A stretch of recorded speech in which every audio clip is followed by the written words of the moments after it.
think one of the most important things for an artist is to get inspiration. And what's their way to get it? Inspiration? Well, a lot of things I do kind of fall into my lap in odd ways, okay? But I pick up on it for certain reasons. And like actually with this film, after I finished the civil rights film, I really wanted to do something international.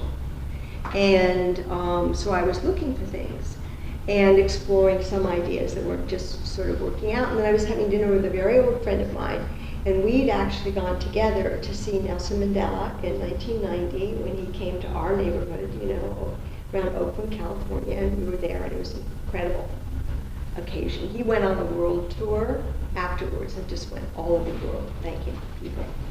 So we were talking, and so he just said, well, why don't you do that?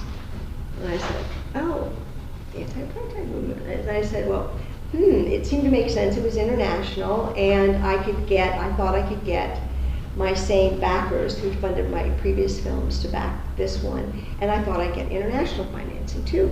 So it sort of made sense to do it, and I knew how to do these films, and people knew I knew how to do them. And a lot of that fell into place. I did get Ford, and I did get the National Endowment for the Humanities and Arts who funded me before. I didn't get any international funding. And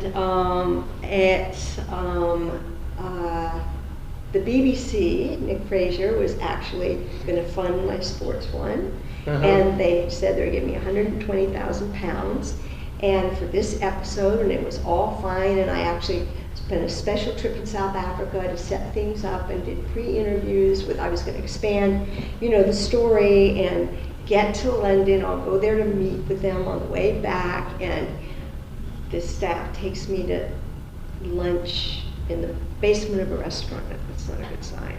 To tell me their budgets had been cut, and they cut it. So they weren't going to give me anything.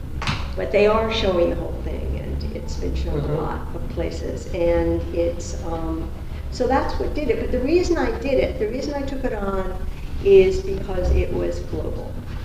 It's like what I said in the beginning, we live in a globalized world, and these are globalized tactics, and it has a lot to teach people, and inspire people, you know, let people know that you can do this. I mean, in one of our episodes, it's, you know, it's about getting multinational companies to leave South Africa, and banks. You know, and you kind of think about that. I remember, you know, how can you do that? Well, people did it. You know, it's a combination of not just people on the outside, it's also what people were doing in South Africa. It worked hand in hand, and I showed that in the film, but incredible amounts of things were done in this situation. And so I find it a really inspiring story about, you know, what people can accomplish, you know, against all kinds of difficult odds. And as I explained before, because of the Cold War, this was a really difficult struggle, really hard.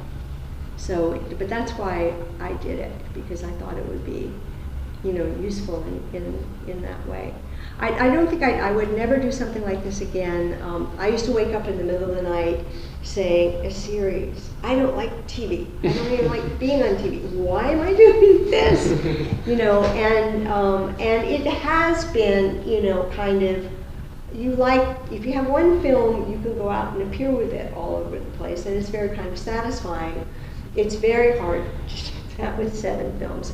And each film on their own doesn't quite do it. You know, it really is just part of the story. So it's you know, been difficult in that way. I did show the whole thing in New York City. I was able to get a theater to show it. We've got a great theater there, the Film Forum, that did it. Played all 8.5 hours. It got reviewed in all the newspapers, and I got great reviews, which was very satisfying. And people got the whole story, because you don't get it until you see the whole thing, what it means. I would never do this again. Did you manage to meet Nelson Mandela for an interview? I met Nelson Mandela, but I didn't get an interview with him, and I didn't fight for it. Because this story isn't about him. What I did in this story is make it about Oliver Tambo. Nobody, do you know who Oliver Tambo is? Anybody ever hear of his name? Well, he's the person in the ANC who made all this happen. Remember, Nelson Mandela's in jail. He was in jail for 27 years. What could he do?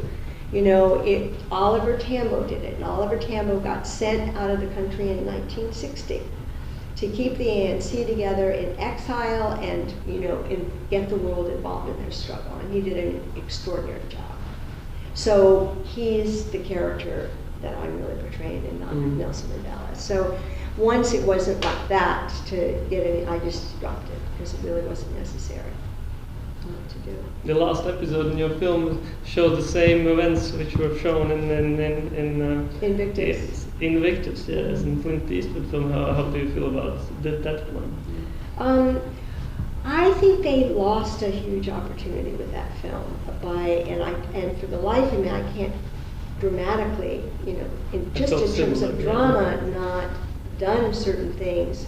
You know, they got my film. You know, I sent it to them, and I was trying to do some sort of cross-pollination and see if they wanted to put my film on their DVD and trying to, you know, which they weren't interested in. But they saw the whole thing. It told them the whole story, and for them not to tell the audience that the Springboks used to be the best team in the whole world.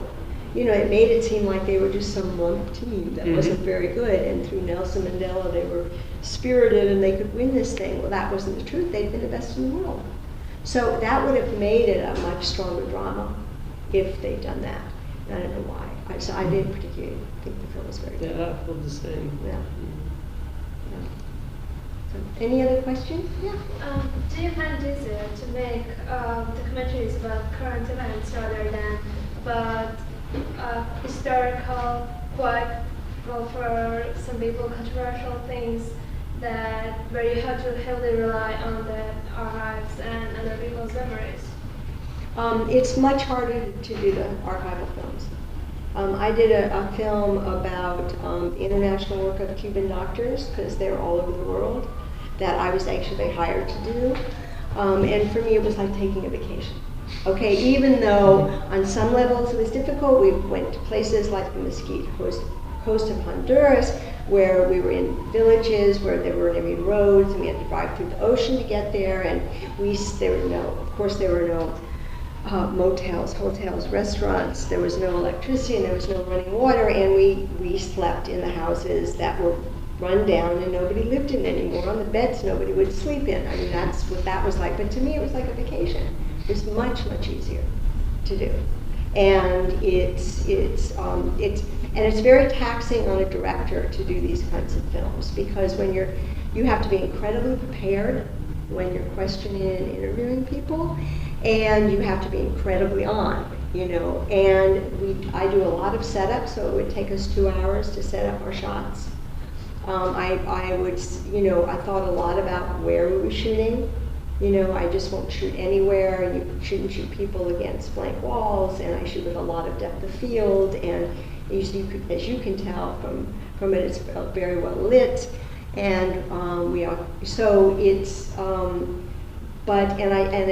because this was so big, I often tried to do 3 interviews a day, and that was really tough. So it's very exhausting, and intellectually, it's much harder in terms of putting your story together and figuring things out, and the other kinds of films are much easier. Yeah, and I don't want to make historical films again either. I'm done with it. Done enough.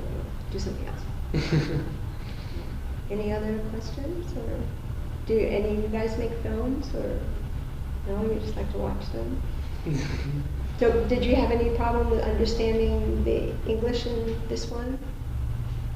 No, I think almost everything was Yeah, comprehensible. There's some partially, some of the guys who were in New Zealand, and maybe there was some sentences you couldn't catch.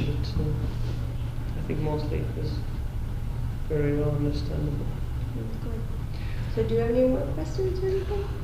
I think not now. Okay. So we will say thank you, and it was, I think it was an inspirational evening tonight. And thanks.